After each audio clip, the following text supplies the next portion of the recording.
Who and or what is the greatest challenge to be overcome for this reality to be achieved? You just throw out some good ones, don't you? I think definitely the human factor. You want it, Jason? Sure.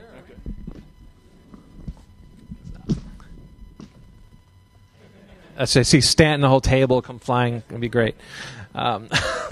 So the question was, what is the greatest obstacle to overcome? Well, to answer that on a social level would be the practices that are deteriorating our well-being. And that's a vague answer because it covers a lot of ground, from the environmental aspects to the social stressors, the biosocial stressors. You have the pollution inputs, the stress on your physiology. You also have the mental input, the stress on your mental states, say through debt, or from working in a structure where it's very basically like a private little dictatorship when you go to work and you punch in your time card. And so on a larger scale, overcoming those pressures, but that's only through identifying what the root cause is. If you think you're going to run out and fight every cause in the world, well, you'll never stop doing that while they all continue to be perpetuated. And so identifying the root cause and then overcoming those on a social scale. But then on a personal level, your greatest obstacle is you, in a way, because it depends on how you see this information. If the person who asked that question actually identifies with this train of thought that we've put forth today, then you're on your way to actually changing and updating your social value within the landscape around you. If everything we presented today is nonsense, then I don't know what to tell that person. It's just the greatest challenge is, I guess the pressure has not become high enough yet. It hasn't become bad enough yet to see the disparity between what we think works now and the outcomes that we're all living in.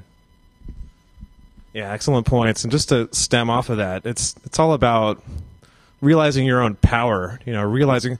I mean, there's so many intelligent people in this audience right now. I'm continually impressed. I have a lot of chapter interaction with the movement here in Los Angeles, and there's so many intelligent people that I come across that, quite frankly, probably know more than I do about a lot of these subjects.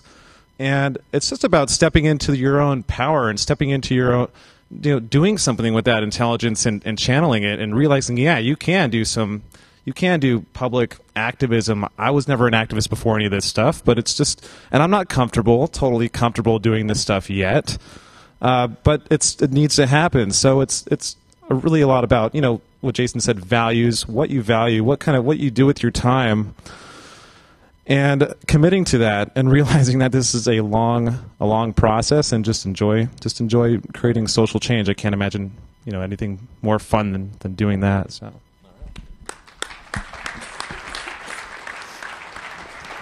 And I'll touch on what Jason said a bit. I think sometimes a lot of people, even who do empathize with this direction, get discouraged because they witness a lot of apathy from other people. So, some people get very offended and argumentative and things like that, but I almost feel like it's worse if you just get no reaction at all, like, oh, sounds cool, whatever.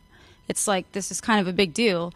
But a lot of times I feel like most of it comes from the fact that people don't know. A lot of people don't know there's a solution. A lot of people don't know even what the root causes of the problems are. So that's how you run into that kind of apathy, and what you see around you. People are more preoccupied doing other things. I'm probably one of them. Obviously, I wasn't doing this my whole life. It wasn't until I really knew that there was a direction to work towards. So that, it's kind of the same thing with that obstacle being just getting the information out there so that people who become aware that there's somewhere to go from here start to move in that direction. Is that it? Okay.